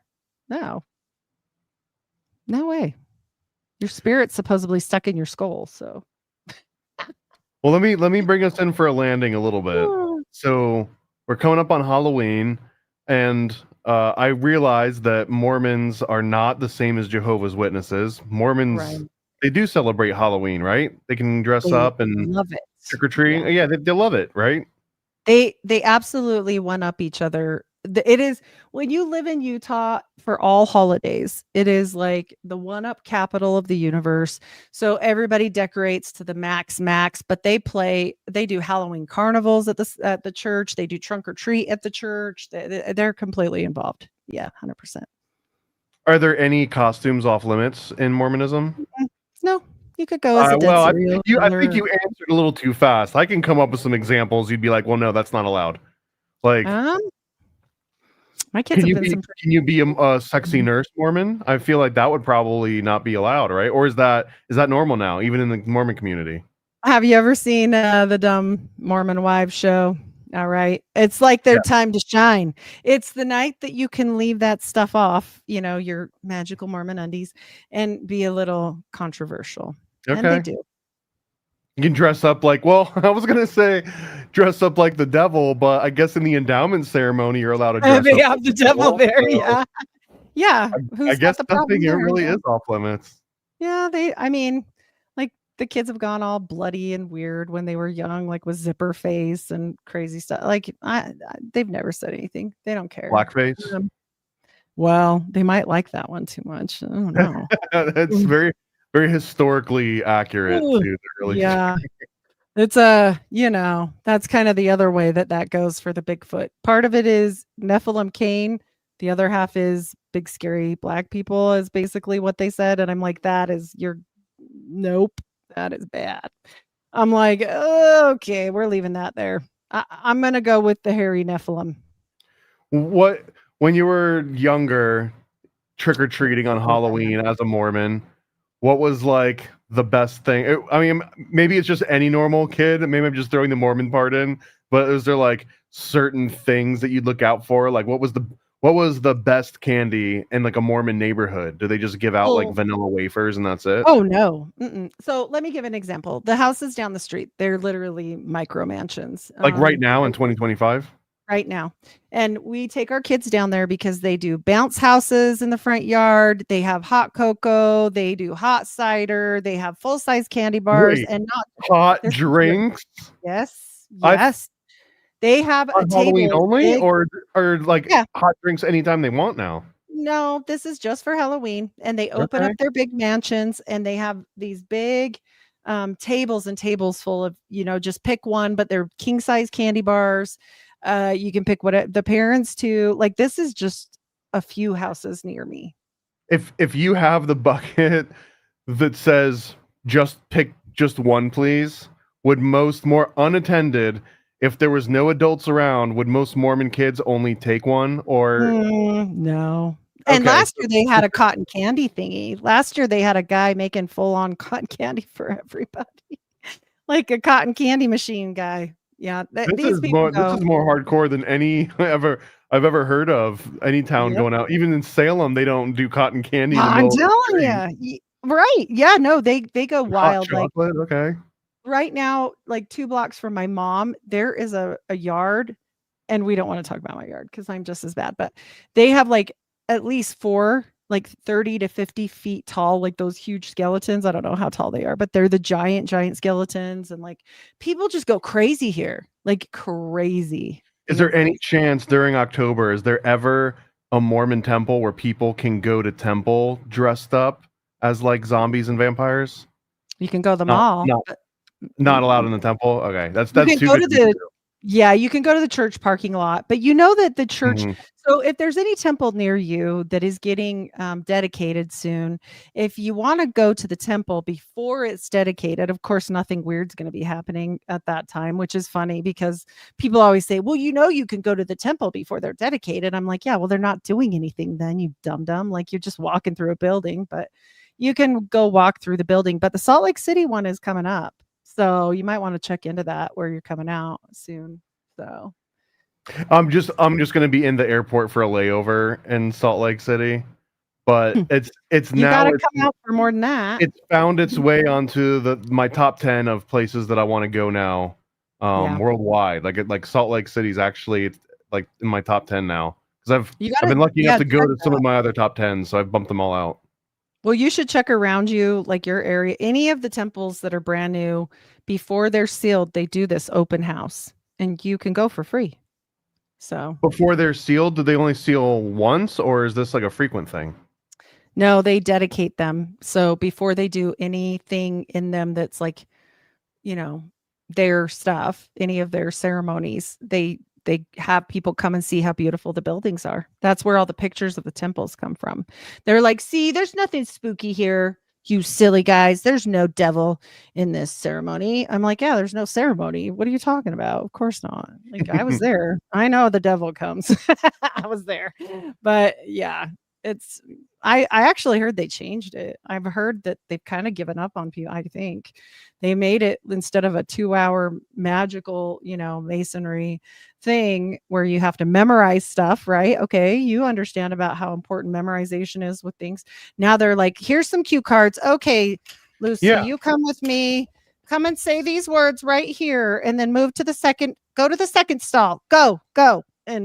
And they don't care if you learn This is anything. actually the fault of Europe, as I understand it, and to bring it full circle back to Disney again, that in 1955, I think it was, that the Mormon Church was able to get a 3-minute segment of Fantasia, and they put that in the endowment ceremony. And the reason that they did it was because they had just opened the first European temple in Switzerland, and in order to do this endowment ceremony, normally, like you said, they would have to, like, everyone has to memorize all these lines. But now, since it's the first one in Europe, all these different languages are coming together. And it's like, what is, like, that guy going to do his part in like Swedish and that guy's going to do his part in Dutch? No. So they standardize it and they turn it into a more of a passive experience where you don't have to memorize anything. You just kind of watch like a little movie that they put on, or have people come and recite cue cards. And now one of the recent episodes we did was about how they just did a temple right outside the Vatican. So now here's another version of, you can't expect everyone that's going to be in Rome and outside the Vatican to all be speaking the exact same language. And if this is your one chance to get them through the ceremony, then you have to cater to more people than less. So yeah, it's kind of they're no longer doing like the good old part that like grandma, they're not cutting grandma on the knee anymore like they used to. Well, grandma was naked in the bathtub, like, and so look, I just am saying this. Do you really think that they shortened their ceremonies for their people? I don't think they did. I think their ceremonies are longer and just as magical as they ever were. The rest of us are porch Mormons. Make it through cattle guard. Come on, people. We got to make this look real. And that's all they care about, in my opinion. That's just an opinion. So, that would be sad. I don't know. yeah, maybe. I think they care about some. I mean, I think that they know who is, special, and maybe they'll have them go. But same thing for the missions, like if they're going on a mission, that's the perfect time to say, oh yes, little Johnny went on a mission to the Netherlands. No, he didn't. He went off to magic school and learned some abracadabra. Yeah. Like, I mean, it's perfect. Think about it. It is perfect to send them off to a mystery school and have them learn all the things they need to know, or go to CIA training or whatever they're doing. And then it's covered up by the regular people riding their bikes and getting them stolen, like we've talked about. What do they call them? The muggles? Right, they're muggles. Yeah, the muggles. Yeah, that would be a great story too. If the Mormon missionary gets assigned to Hogwarts and he's like, "Wait, what?" You would love it. They would understand. Like, they would get it, because I mean, they're talking to toads. Think about this. I mean, we know about the toads, and even though they're not, that's a whole thing. But anyways, the elementals. Speaking of elementals, one of the things they did in Salem to check the people for, this is bad. I forgot to tell you this earlier. This is funny, kind of. I assume it wasn't a handshake. Nope. One of their examinations, and most of these people are women, they had to check them for their witch's titty. I'm not kidding. And they had to feel their boobs, and like some made casts of their boobs. And if their boobs were weird or they had an extra nipple, that was to feed their elemental. I'm not kidding. Oh, I've heard about that one before. Mm-hmm. That's the witch's nipple. Yeah. Yeah. Or if you have like a tail or something, like it's like, a mole. What if you have a mole? Shit, you're in trouble. Oh my gosh. Like, I mean, these were over 50-year-old women. This is like some old like 1500s masonry talk here, but there was a very ancient version of masonry when this was also part of the initiation ritual. Is that, and people are going to take this in a weird sexual way, and I don't think it was like that, but who knows, but that you basically have to strip down and they would inspect your entire body and looking for flaws, and that it was this like over application of a previous rule. It basically said, if you want to be an operative mason and actually work and climb and like do the work, that you couldn't have any physical deformities to you. And what they were really talking about was like, you can't have a crooked finger, you can't be missing a leg, like all these things. But over time, as the game of telephone gets played, it almost turned into like, if you've got a nasty looking mole or something on your shoulder, like that's the mark of an impure person, that you inherently have some sort of defect with you personally, and now you can't be a Mason for that either. And they over time they like phased all that out, but that's sort of the same thing. Like if you had a witch's tit, you can't be a Mason. Why do you think Joseph Smith fought so hard to keep his leg? Right? He had typhoid fever, and his mother and he fought to keep that leg. And they actually signed up for like an experimental surgery, basically, and went through tons of pain. In fact, at one point they said they let off over 2 quarts of pus from his leg.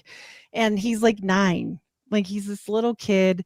And this is going on, and they're just actually removing the infected bone instead of actually removing the leg. And he was one of the first where this really worked. Funny enough, his mom couldn't remember the doctor's name.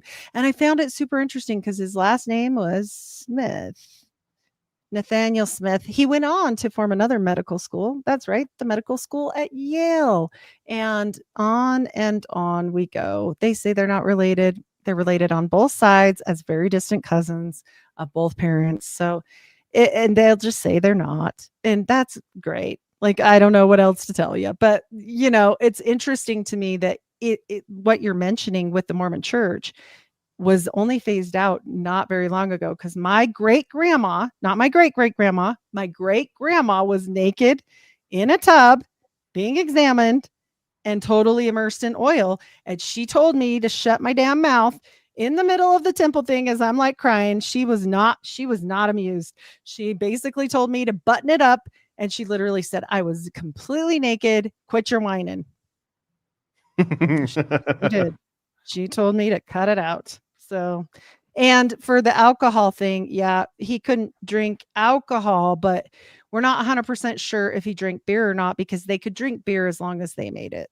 So they had a beer store. Actually, they ran a beer and something store, like goodies. But they have to make their own, and it's a whole thing.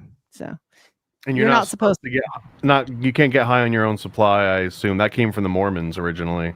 Well, they would drink, but his dad was an alcoholic, so there was some back and forth on that. And then, even in the layman's, there's some things about depression, because if you drink too much, you're probably not in the best mental health. So there was stuff about that. It's pretty interesting. What's too much? I think you can't be drunk. You can't be a drunkard. So his dad kind of had a rep. In fact, his dad was not allowed to join Masonry for I don't know if he ever could, because he just couldn't get it together. The brother, all of them, everybody else, but his dad had a rough time. But if he would have lost his leg, who knows what would have happened there, right? You can't be a Mason then. That was all he ever wanted. They literally, when he was born, he came out with the caul, which means the bag intact. So when they came out, his dad ran all around. This is like tons of people have wrote this down in their diaries and different accounts, that he was going to be a seer. And that was because he was born with the veil over his eyes. And so they literally said they knew from a very young age that he would be, the seer. So also, fun fact for people that don't know, one of Joseph's very first rocks, little magic rocks he was ever exposed to, was the green one I showed you last time. I can even pull it up if we want. It was Sally Chase's rock, and Sally Chase's rock was his neighbor, and his neighbor went on to marry Dr. Nathaniel Smith, not apparently related. I love it. I love how they just deny so bad. Like, I'm like, lean into it. Yeah. See, yeah, we freaking love Bigfoot. Yeah. I don't know why there's so much denial. All right, if you want to add that, there's Sally Chase's rock, and that was the first one he ever used. He was pretty enamored with it. He went on to find his own on the Chase property, digging a well. So his was this one, so people can know. And he stole it, but whatever. Is this the chocolate one? Yeah, I don't think this is the magic one. Honestly, they say this is, but I don't think it is, only because of the fact that this white one we only have a rendition of the white one, and it has never ever been photographed, and it's locked up, like down in the tunnels. So I'm if I was a betting lady, I would say maybe the white one. But hey, what do I know? He had a lot of them. He even had one that looked like a big piece of poo. So it was a What are the mudstone. chances that Joseph Smith found every single magical rock in the entire United States and there's no more left? I mean, hey, he did know what he was doing. I mean, he was digging up, But I mean, if one guy can get in possession of 3 or 4 magical seer stones in his short life of like 38 years, and he found most of those, but before he was even 30, right? So that means statistically, every one of us could potentially be finding 3 or 4 magic stones each. And there's how many Well, people in the had some United cool States? Like, stuff. that's a lot Yeah. of magic seer stones. I mean, he had the stones. He had, the bones of giants. He had 2 mummies, I think 2 or more mummies. They were actually charging admission to come and see the mummies at his mom's house. I mean, that's pretty fascinating. If nothing else, I'll give Joseph this, and this is why I always tell you when you make me do the choice between Brigham and Joseph, that I would definitely choose Joseph if I had no other choice, right? No other choice. Because he did believe in what he was doing, and damn, he was interesting. He really was interesting. Brigham was kind of a dick. I mean, whatever. Yeah, he had ties to the railroad, and that's where it all goes. I'm running away from America. Hey, can you help us build the railroad? Sure we can. They didn't call on the He phone. knew I what don't he was know. doing. I think he was smart. Yeah. He understood how to play the game more than Joseph Smith did. And what did he do? He sent people not only there, but to Canada, Mexico, real Mexico, further. That's where the Romneys went. And they Hawaii, settled right? Isn't he the one that started the Hawaii. Hawaii thing? Guess who did who was it that pulled Hawaii together? The gays. The gays. And Wait, back to Howard you have to be Hughes. more specific now. I know. It's Bill Gay who worked for Howard Hughes. He's the one that did the Polynesian Center out there. He's the one that made that whole thing mainstream. Yep, 100%. And these families are connected to every other very important family, let alone the fact that they say they're Merovingian. I've got some really interesting stuff for a DNA show on Joseph Smith. So Okay, well we've got one of those coming up. What else are you doing? Every time we talk, you're going on a bigger and bigger show. What's the big one now? You get interviewed by like Obama or something? Yeah, Obama, no. Not Obama. Yikes. Wait, I have to comment on this. Brigham. Oh, yeah. Brigham was a huge dick. Yeah, he was, but he had a small one. I think you're right, because he had 50 wives and 55 children. The math ain't mathin'. Yikes. So I just wanted to say that. I think Joseph was far better at keeping his cup from overflowing and keeping his magical practices. We'll say that. I did go on a big show, and I'm hoping it will be out very soon. I went on Almost False, so that should be out really soon. Congratulations. That's awesome. Thank you. What have you been up to? What have I been up to? Well, I guess I'll just plug the Under the Dock series again, and also for the rest of this entire month. I don't know why. I think part of it is just because I'm trying to get the episodes when I record them. Now, if we talk about something topical and then it comes out like a month later, it's like a little bit dated. So I'm trying to just get rid of all my entire backlog and just fly by the seat of my pants here. So for the rest of this month, every single day, I've got one, sometimes two, sometimes 3 brand new premiere show. Like today, there was a premiere at 1 o'clock, a premiere at 3:30 for my interview, and now we're doing a live. So that's 3 shows in one day, and it's going to be kind of like that for the rest of this entire month. Every single day on YouTube at 3:30 Eastern, you'll find some kind of a new interview or documentary review or conspiracy something on my YouTube channel, and or Occult Disney, and that'll go all the way through the end of the month. And then on 30th and 31st, we've got 2 Halloween movies for Occult Disney. We're doing Hocus Pocus, and then we're doing Halloween Town, and yeah, so that's. If you want just like nonstop content for the rest of this entire month and it's on the audio podcast too. So just look up Paranoid American. Now I'm sad because I didn't get asked. For I'm which just one? kidding. No, to be on your every day of the month, October. Well, it's again, I'm flushing my backlog here, Teasing. so I'm not like teasing. recording. You're like, I'm not recording every day. We're ready Yeah, to no, have I you get on it. to call Disney whenever you want to pick I'm out ready. a movie. Yeah. Okay. I was supposed to be on. We were gonna do one, and then I think it just got too busy. It was I think Elsa. I can't remember. It was a while back, but we never set it up, and it got lost in the sauce because we were both going crazy. We've both been working like wild, and so We'll do it before the year's up for sure. You'll be on always Occult fun. Disney this year. People always ask me about this show. As many shows as I do, which I swear I'd only ever do one show, and like as far as shows go, now I'm like in I don't know 5 or 6 shows. I don't even know anymore, but it's been fun. You know, I do enjoy it, but we get a lot of compliments on this show. So It's a great people like show. it. It seriously is. Yeah, I think people like it. Hopefully, I think we All right, try well- to bring interesting things each time. If you want more of these shows and you don't want us to end it, we'll end it. This could be the last show ever if you guys don't do the little thumbs up, hit the little thumbs up and hit the subscribe and add a little comment. And if you don't do that, this is literally the last show and you'll never hear from us again.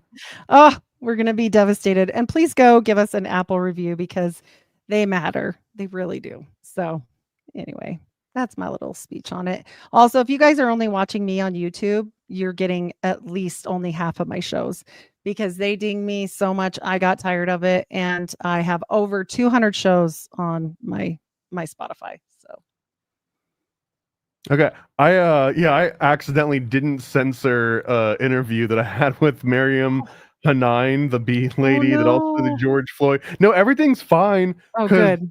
YouTube has been doing this weird thing where they're giving people second chances now. They're letting you talk Oh. about things they didn't let you talk. I think it's a honeypot, but either way, I Oh. forgot the censor and it totally was fine. It played ads. I didn't get a strike or anything. So I don't know. Every time Maybe it's new. Every time I do one about Mormonism with JJ, they demonetize me immediately.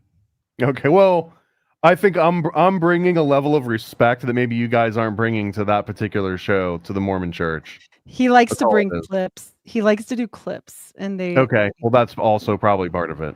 Yep, it's a situation, but that's all right. I do have a ton more content on there and on my Patreon. We're still doing the medical series, and this month we are doing grotesque medical things that can happen to you, and there is some crazy things. So I'm yeah, out. I can't take it. I can't take any of so that. much. Yeah.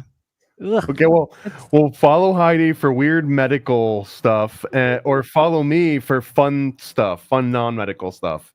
There it Uh, is. We got right. 2 different types.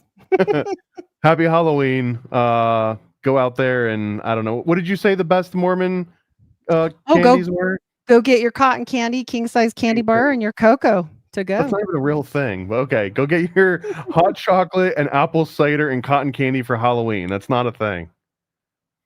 It's here. Yeah. Paranoid. Yo. I scribble my life away, driven to write the page. Will it enlighten your brain? Give you the flight, my plane, paper the highs ablaze. Somewhat of an amazing feel when it's real, the real, you will engage it. Your favorite, of course, the lord of an arrangement. I gave you the proper results to hit the pavement. If they get emotional, hey, maybe your language, a game, how they playing it well without Lakers. Evade them, whatever the cost, they are the shapeshift. Snakes get decapitated, met is the apex. Execution of flame you out, nuclear bombs distributed at war, rather gruesome for eyes to see. Max them out, then I light my trees. Blow it off in the face, you're despising me for what though? Calculated and rather cutthroat. Paranoid American must be all the blood smoke for real. Lord, give me a day away, vacate. They wait around to hate whatever they say. Man, it's not in the least bit. We get heavy rotate when the beat hits, so thank us, you're welcome. Fuck the niggas for real, you're welcome. They ain't never had a deal, you're welcome. Man, they lacking appeal, you're welcome. Yet they doing it still, you're welcome.